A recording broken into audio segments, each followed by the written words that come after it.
Bonjour, bonsoir, chères toutes, chers tous. Heureux de vous retrouver dans cette nouvelle vidéo. Je suis Elmancio Godson. Dans cette capsule, nous allons aborder un sujet, je pense, certainement piquant. Parce que c'est un sujet qui concerne peut-être beaucoup de personnes et vous ne savez pas quelles sont les causes réelles de ce qui se produit dans votre vie. Alors, voici les raisons pour lesquelles vous mangez dans votre sommeil. Oui, vous avez bien entendu. Il est courant lorsque les gens dorment, surtout en Afrique, il est courant que certains rêveurs ou certaines rêveuses dans le monde onirique, lorsque ces personnes s'endorment, eh bien, ces personnes se voient en train de manger à une fête, à une réunion ou à une grande manifestation. Et généralement, il s'agit de manger de la viande généralement bien préparée, d'autres fois presque mal préparée. Pour d'autres personnes, c'est encore pire. Il s'agit de manger de la viande crue, ensanglantée. Et ce sont des situations que vous constatez dans vos rêves, lorsque vous dormez la nuit, lorsque vous n'avez plus d'emprise consciente sur le déroulement des événements, comme la plupart du temps, généralement, dans la vie quotidienne. Et ça, c'est quelque chose de vraiment à prendre en considération. Il n'y a pas une seule cause de ce genre de phénomène. Je vais dans certaines séries de capsules vous énumérer tout au moins 7 causes fondamentales, 7 raisons fondamentales pour lesquelles justement vous vous voyez manger dans le sommeil.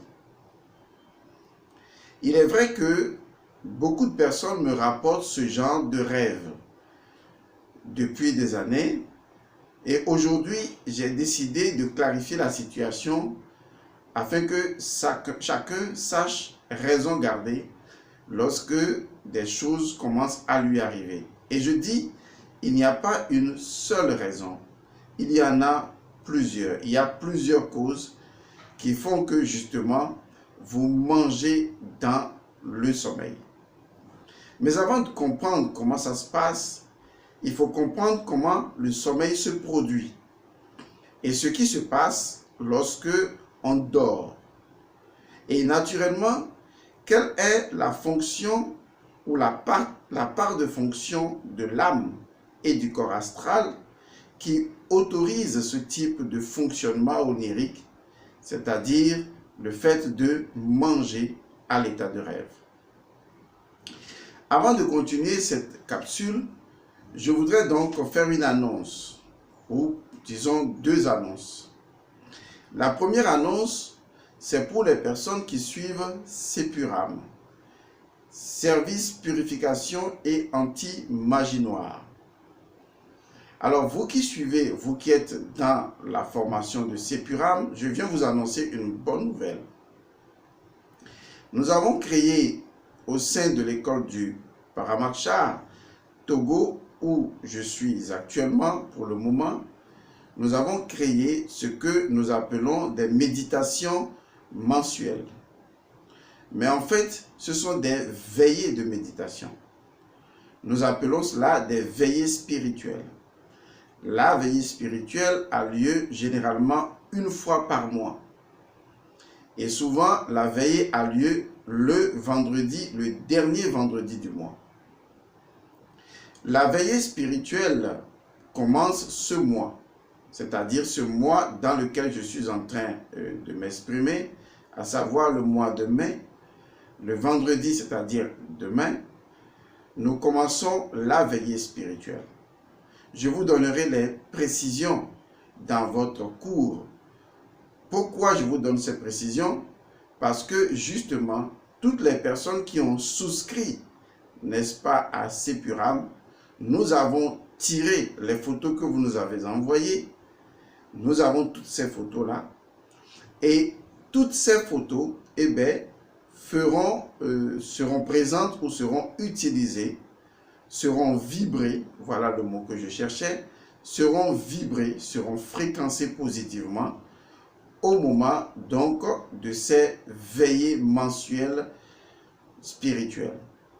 Pour dire que nous avons pris l'engagement, en plus de tout ce que nous vous offrons dans Sepuram, que vos photos soient présentes au moment où nous faisons chaque fin de mois, chaque dernier vendredi du mois, eh bien, nous faisons ce qu'on appelle la veillée spirituelle.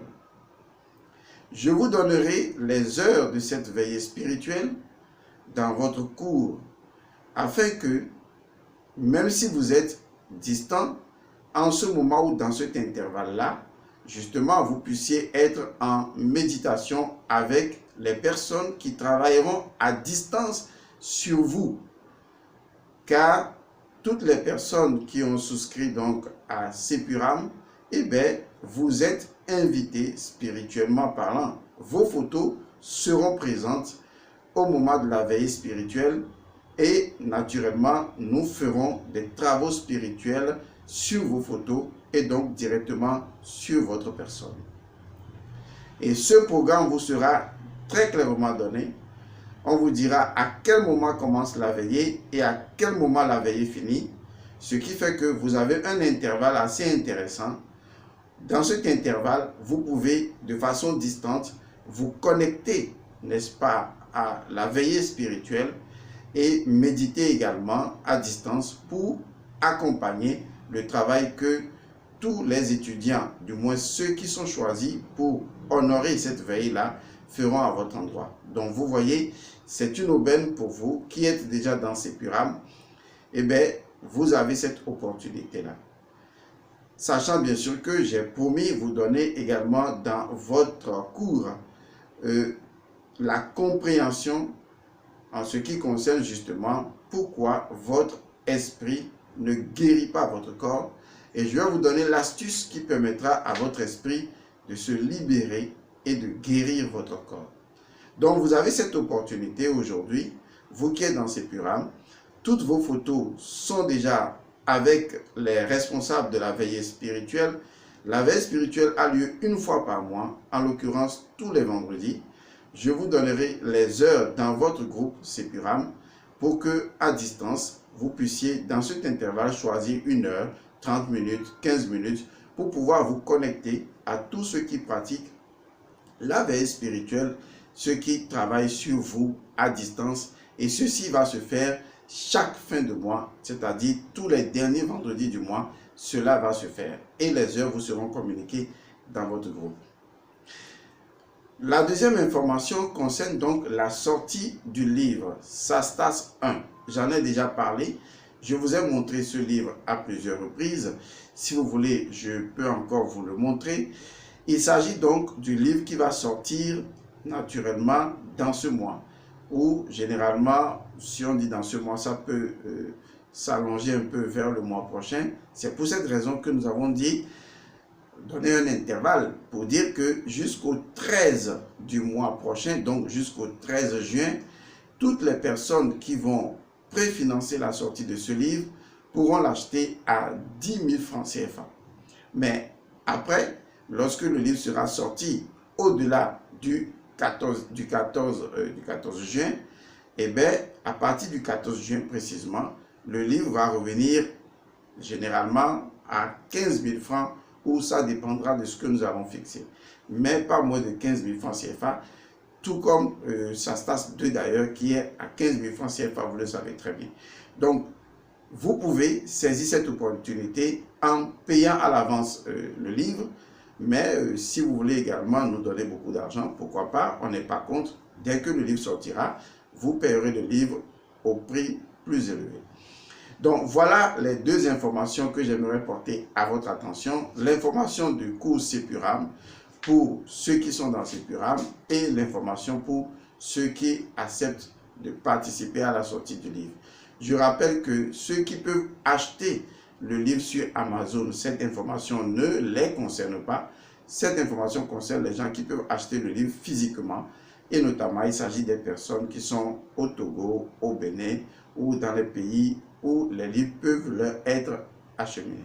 Ok. Fermons d'abord cette page et revenons donc à la thématique qui nous réunit en ce moment.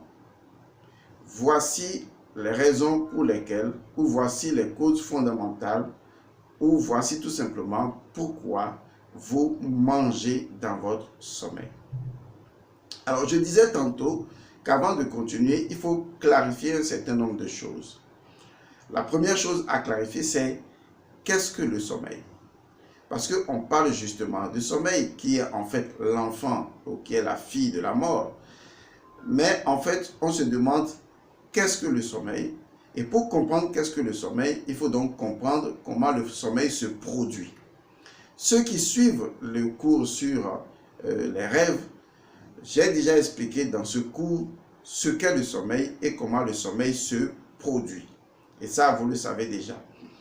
Parce qu'il faut suivre des cours de base pour comprendre le fonctionnement basique des choses avant de prétendre mener des conversations ou des échanges à un niveau plus poussé. Vous voyez, les cours de base nous rattrapent toujours, partout où nous allons. Vous voyez, je veux parler tout de suite d'un sujet et ça revient en même temps les cours de base.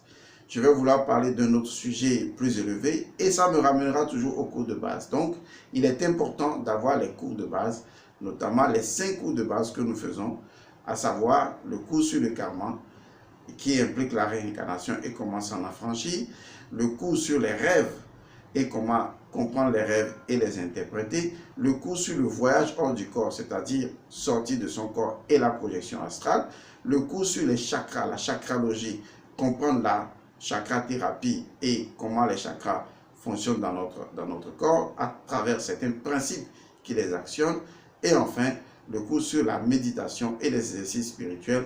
Voilà les 5 cours de base. Vous voyez que c'est un cours complet, d'accord, qui permet à tout individu de cerner les fondamentales de base. Et ces cours sont dans 2 livres. Le premier, c'est Sastas 1 et le deuxième, c'est Sastas 2. Vous voyez un peu comment ça se passe. Or, ces 2 livres-là sont des livres qui contiennent, disons, plus de 420 pages. Parce qu'il n'y a pas que les cours, il y a d'autres livres qui sont à l'intérieur et d'autres informations, d'autres connaissances qui vous permettent donc de mieux assimiler les éléments de base et surtout de commencer à comprendre l'ésotérisme, puisqu'on parle de l'exotérisme, de la connaissance ordinaire vulgarisée, à la connaissance la plus subtile, à la connaissance la plus ésotérique, la plus cachée, la plus profonde. Vous voyez? Exactement. Donc, il faut comprendre comme ça. Alors, le rêve se produit, enfin, le sommeil se produit comment? Vous savez, lorsque l'individu travaille dans la journée, il y a un alignement vibratoire entre son esprit, son mental, son corps astral, d'accord, où se trouve peut-être l'âme, son corps énergétique et aussi son corps physique. Il y a donc un alignement parfait. Cet alignement permet à tous les différents corps, c'est-à-dire le corps mental, le corps astral, le corps énergétique d'ailleurs, ou le K, le double du corps physique, et le corps physique d'ailleurs, de fonctionner dans une forme de distribution de l'énergie de façon adéquate. Et donc quand l'individu travaille dans la journée et qu'il pense, il agit, il a des émotions, à un moment donné, eh bien, il ne vit plus dans cet alignement-là. De telle sorte que ces énergies ne se distribuent plus de façon harmonieuse. Et donc, à un moment donné, intervient ce qu'on appelle la fatigue énergétique, c'est-à-dire que les énergies ne circulent plus de façon à amplifier le corps. Parce que vous allez voir que des fois, ce n'est pas à tout moment qu'on a sommeil. Hein. Il y a des événements qui arrivent, comme par exemple un événement heureux, et on n'a pas vraiment envie de dormir. Et donc, ça peut arriver où on dort très peu, mais on dort profondément. Alors que d'autres fois, on dort beaucoup, mais on ne rattrape jamais disons, le sentiment d'avoir bien dormi. Voilà, c'est ce que je vais dire. Donc, ce que je vous traduis, c'est qu'il y a un désalignement vibratoire qui se produit au niveau des différents corps, et donc le corps physique qui ne reçoit plus l'énergie de façon harmonieuse va commencer donc à progressivement s'éteindre, c'est-à-dire que ces chakras ne vont plus distribuer convenablement l'énergie, et donc le corps va rentrer dans un état d'endormissement, c'est-à-dire de faiblesse énergétique, de faiblesse vibratoire. Et en ce moment, ce qui va se produire, c'est que le corps va devenir de plus en plus fatigué. On peut produire cet événement consciemment. Si quelqu'un veut, il peut produire un état de sommeil lui-même et non attendre forcément que l'état de sommeil se produise. Mais il peut le produire parce qu'il peut ralentir, disons, le mouvement vibratoire de son énergie, du corps double, et donc endormir le corps, c'est-à-dire rendre le corps plus inconscient et permettre au corps double, c'est-à-dire le corps pranique ou le corps énergétique, de libérer maintenant le corps astral. Le sommeil intervient alors au moment où le corps éthérique va libérer le corps astral, va permettre donc au corps physique de se reposer et va libérer le corps astral. Donc ce corps éthérique, lorsqu'il libère le corps astral, qui lui se retrouve dans l'environnement astral, et bien le corps astral, à l'intérieur du corps astral se trouve l'atome de conscience de l'âme. Le corps astral va commencer à fonctionner dans le monde astral. Et le fonctionnement du corps astral dans le monde astral, c'est ce qu'on appelle les rêves. Or, le monde astral est une projection exacte du monde physique. Du moins, la conscience du rêveur, vous voyez, montre, n'est-ce pas, à celui qui rêve que l'environnement onirique dans lequel il se retrouve est exactement la réplique de son environnement physique. C'est pourquoi quand vous rêvez, vous avez comme l'impression que vous êtes toujours dans le même environnement, alors qu'il s'agit d'une réplique dans un champ plus subtil. Sachez que chaque chose dans le monde physique possède son double dans le monde invisible. Et donc, c'est dans son double que vous évoluez en pensant que vous êtes réellement dans le monde physique. Alors, si vous analysez bien, vous constatez que l'individu qui rêve souvent n'est pas conscient de son rêve. Mais il y en a qui peuvent être un peu conscients, ou des fois, mais il y en a qui sont totalement conscients. Lorsque vous êtes conscient à l'état de rêve que vous êtes en train de rêver, ce n'est plus un rêve, on appelle cela une projection. Vous voyez? Donc la différence entre la projection et le rêve, c'est que le rêve vous met toujours dans un état de passivité, vous ne déterminez pas les événements qui se produisent, les choses vous arrivent, vous êtes conduit, alors que dans l'état d'une projection, c'est vous qui êtes aux commandes, c'est vous qui sortez de votre corps, c'est vous qui rêvez, c'est vous qui décidez de ce que vous faites. Est-ce que vous voyez? Mais dans tous les cas, que ce soit dans le rêve, que ce soit dans la projection hors du corps, vous sortez toujours de votre corps. Donc, à l'état de rêve, vous êtes en dehors de votre corps. La deuxième chose qu'il faut comprendre, c'est que il faut comprendre le corps astral, c'est-à-dire quelle est la biochimie, je vais dire ça comme ça, du corps astral. Le corps astral est avant tout un corps de besoin. Il faut comprendre cela. C'est un corps de besoin. C'est pour cette raison que dans nos traditions africaines, lorsque quelqu'un décède, on veut continuer à l'honorer, on veut lui donner à manger, on veut lui donner à boire, on veut toujours lui garder un siège, parce que cet individu ayant eu des habitudes, les habitudes étant donc un caractère fondamental intrinsèque que l'âme a développé, et bien après sa mort, l'âme cherche toujours à revivre les mêmes situations. Et donc, au niveau du corps astral, le corps astral qui est la couverture de la conscience de l'âme, eh bien, le corps astral est un corps d'habitude qui crée facilement les habitudes. Et donc, ce corps va chercher à visiter les enfants à nouveau, va rencontrer les amis, ira même boire avec les amis habituels, parce que la volition de ce corps est déterminée par les besoins que ce corps avait déjà emmagasiné au fil donc de cette pratique dans la vie quotidienne.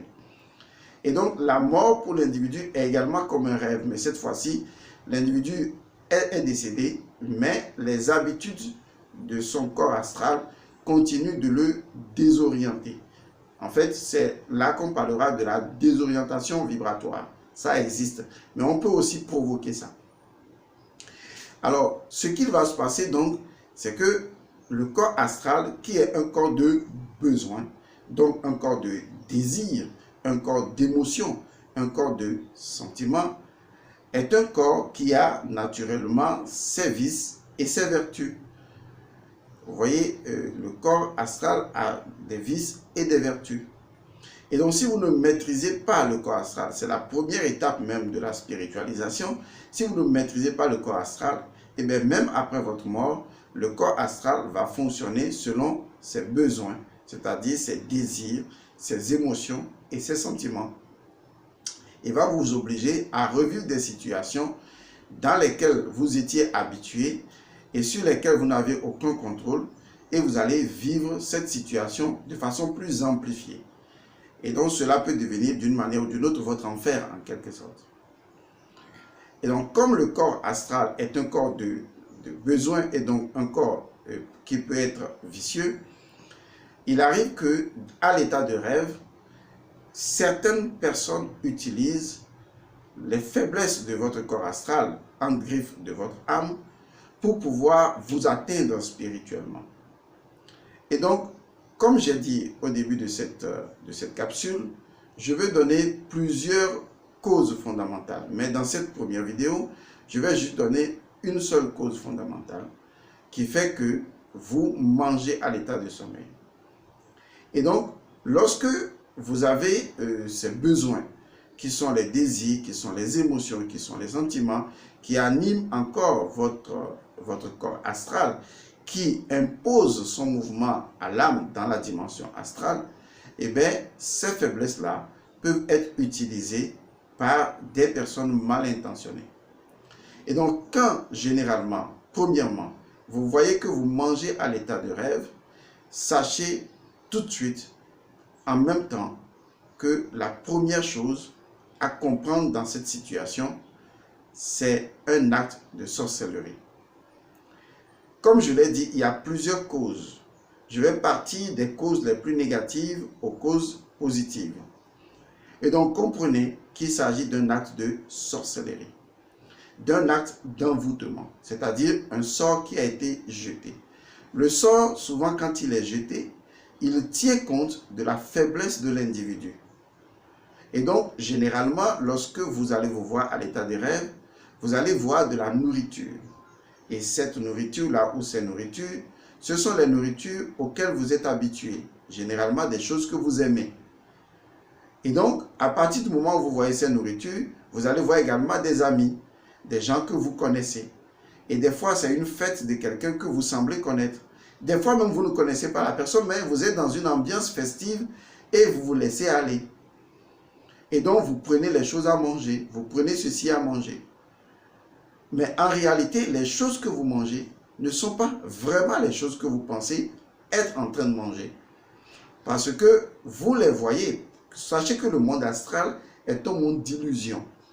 On peut changer, c'est un monde de métamorphose. On peut changer la chose et vous la présenter selon le besoin que votre corps astral émet. Et donc, on va mettre sur la fréquence vibratoire de votre besoin la nourriture qui en réalité est un poison, et on va vous donner cela et vous allez voir ça comme si c'était la nourriture que vous aimez. Alors qu'en réalité, il s'agit tout simplement de sorcellerie. C'est-à-dire que on vous donne à manger de la viande et généralement, c'est de la viande humaine.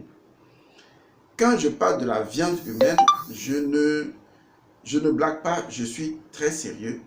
Parce qu'à partir du moment où un sorcier peut vampiriser l'énergie d'une personne et que cette énergie du corps double est en relation, vous voyez, avec une partie ou des parties de son corps ou de son corps en entier, dès que le sorcier est en mesure de manger votre cas, le mangeur du cas, c'est pour ça qu'on parle du sorcier comme étant le mangeur d'âme, en fait c'est le mangeur du cas, qui va manger le cas étant votre énergie de structure, c'est-à-dire votre structure énergétique qui va créer votre corps physique. Parce que votre corps physique est adossé à ce que j'appelle une structure énergétique.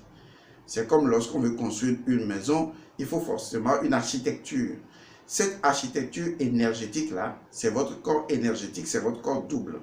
C'est pour cette raison qu'on considère le cas comme l'âme, en fait, du corps physique. Parce que c'est le cas qui structure, qui est la solidité énergétique de votre corps physique. Et donc, le sorcier, lui, il ne va pas s'attaquer à votre corps physique, il n'a rien à foutre, à moins qu'il veut vous empoisonner physiquement. Mais si c'est dans le monde des rêves, il s'attaque directement à votre cas, c'est-à-dire à votre structure énergétique. Et en ce moment, il va commencer à aspirer, à manger votre énergie. Sachez que votre structure énergétique, qui est le cas, est le double de votre corps. Ça veut dire que dans le corps éthérique, si on a le cœur, dans le corps éthérique, on a la structure énergétique du cœur. Par exemple, dans le corps physique, on a l'estomac, l'intestin grêle, on a les reins, on a tout ça, les poumons. Et bien, dans le corps double, on a également justement les reins, le cœur, les poumons, tout ça. Mais en termes de structure énergétique, vous voyez, en termes de structure énergétique, mais c'est exactement la même chose, la même forme. Vous voyez, généralement, ça peut être de même taille ou plus, parce que l'énergie peut s'étendre, peut s'expanser, mais c'est exactement la même chose. C'est-à-dire qu'à chaque organe du corps et à chaque cellule du corps correspond, dans le cas, une structure énergétique qui lui correspond. Et donc, le sorcier, lui, il ne s'attaque pas à votre corps physique, il va s'attaquer directement à votre charpente énergétique et il va commencer donc à manger votre charpente énergétique comme on mange une viande dans le monde physique. C'est exactement ça. Il va prendre votre charpente énergétique, il va morceler cela, il va en manger des parties. Et tout comme le sang va couler dans votre corps physique si on vous égorgeait, de la même manière, eh bien, il va faire couler le sang qui circule, voilà, qui crée l'harmonie au sein de votre cas, de votre charpente énergétique. Il va désharmoniser ça et donc il va faire circuler l'énergie, il va permettre l'écoulement désorganisé de votre énergie. Et donc quand vous ne voyez pas transposition ou par correspondance, vous vous rendez compte que lorsqu'on parle réellement des sabbats des sorciers, où les sorciers mangent des victimes, mangent des gens, c'est réel. C'est réel parce que cela se passe dans un monde contraposé, dans un monde qui est exactement notre monde, mais qui est dans une structure énergétique différente, qui est donc la charpente de ce corps. Du coup, quand le sorcier, il attaque votre charpente énergétique, le corps n'a plus rien à faire, le corps ne peut plus rien faire. C'est ce qui fait que vous pouvez prendre des médicaments, mais dès que vous prenez les médicaments, alors que le sorcier, lui, il agit déjà sur votre charpente énergétique, les médicaments n'auront aucun effet. Le sorcier, il vous attaque dans votre charpente énergétique, vous allez faire un scanner, vous ne verrez rien. Parce que le scanner ne peut pas lire la charpente énergétique là où le sorcier opère. Vous voyez un peu la chose. Et donc, à partir du moment où le sorcier maîtrise cette dimension, il maîtrise également comment on peut préparer dans la marmite sorcière, comment on peut préparer une nourriture dans ce champ vibratoire qui est le corps double. Donc, il reproduit exactement la scène qui consiste à préparer. Et donc, il prépare cette fois-ci de la viande humaine. En fait, quand je dis de la viande humaine, vous commencez à comprendre, il prépare de la viande humaine et il organise un genre de sabbat des sorcières. Et pour organiser le sabbat des sorcières, il faut qu'il tienne compte de votre mémoire. Vous savez, vous avez une mémoire et votre mémoire contient l'historicité de votre vie. Et le sorcier, une fois qu'il a accès à votre rêve, parce qu'il faut qu'il pénètre votre rêve, une fois qu'il a accès à votre rêve, il a accès à votre mémoire. Et donc, il va faire ressortir de votre mémoire une cinématique qui correspond à des choses que vous aimez. Vous aimez les anniversaires, vous aimez boire, c'est-à-dire il ressort vos dépendances. Parce qu'il ne peut pas vous atteindre sans se référer à vos dépendances, sans passer par vos faiblesses à vous-même. Donc, il va ressortir les dépendances, les choses auxquelles vous êtes dépendant, même la sexualité. Vous allez vous voir dans un genre de sabbat sorcier, des sorcières, dans des relations sexuelles frénétiques. Il organise ce qui crée votre dépendance. Et donc, à partir du moment où le sorcier ou les sorcières vont organiser ce champ-là, c'est-à-dire un anniversaire dans une maison luxueuse, alors qu'en réalité, il n'y a rien de luxueux. En vrai, il n'y a rien de luxueux. Tout se déroule dans une sorte de forêt obscure, lugubre, sans lumière. Et donc, il n'y a que vos yeux astraux qui, c'est une façon de parler, qui lisent dans cette dimension-là et qui mangent et qui saluent des amis. Lesquels amis ne sont pas forcément là, à moins que les amis appartiennent au clan de la sorcellerie, ce qui est difficilement détectable. Parce que j'ai eu des expériences au cours desquelles beaucoup de sorcières ont pris la forme des parents pour pouvoir vous apparaître et vous faire croire que c'est ces parents-là qui vous font du mal. Alors qu'en réalité, ce n'est pas votre mère ni votre tante. Comme ça peut être votre mère, comme ça peut être votre tante, il faut aller chercher maintenant à préciser l'information. Sinon, ils peuvent prendre la forme de quelqu'un qui vous est cher et vous faire croire que c'est cette personne qui est une sorcière. Et finalement, vous allez tomber dans le piège puisque vous allez en vouloir à cette personne, vous dissocier de cette personne. Ce que la sorcellerie aime d'ailleurs, c'est de créer ce que j'appelle un clivage social qui va permettre à la sorcellerie de s'appuyer sur la colère, la méchanceté des uns et des autres pour pouvoir émerger. Et donc, ce qui va se passer en fait, c'est que l'individu va participer à un genre de sabbat des sorcières, à un sabbat des sorcières, et au cours de ce sabbat-là, il est invité à manger entre griffes de la chair humaine et à boire donc du sang. Vous voyez, c'est un rite. Quand on parle souvent de l'histoire de Jésus, qui est en fait une histoire de Osiré, qui consiste à dire, prenez ceci, est mon corps, mangez, prenez ceci, ceci est mon sang, buvez. En réalité, même la sorcellerie a également le même rituel. Mais ce rituel se déroule à un niveau inférieur où on mange de la chair et où on boit du sang. Donc si vous faites des rêves dans lesquels vous allez manger dans des endroits que vous ne connaissez pas, où vous allez manger tout court et c'est ce que vous aimez qu'on vous présente et que vous mangez à satiété, alors il faut faire très attention. Très attention parce que déjà, c'est un signe de sorcellerie, c'est un signe d'envoûtement. Les premières fois, vous pourriez ne rien ressentir parce qu'il faut atteindre un seuil de entre griffes mangement pour que finalement les fonctions au niveau du corps physique soient déclenchées. Parce que tant que l'énergie au niveau de la charpente énergétique du corps astral n'atteint pas un niveau élevé de négativité, eh bien ça ne se répercutera pas sur le corps physique. Et donc, à un moment donné, vous commencerez à sentir des malaises parce que l'énergie a commencé à se densifier progressivement vers le corps physique. Et ça, c'est un processus de sorcellerie, c'est un processus d'envoûtement. Donc, vous mangez dans les rêves parce que, justement, vous êtes dans un sabbat de sorcières. Maintenant, ça, c'est la première raison fondamentale et la raison la plus dangereuse d'ailleurs. Il y a beaucoup d'autres raisons que je vais énumérer dans les autres capsules. Je vous remercie et à bientôt.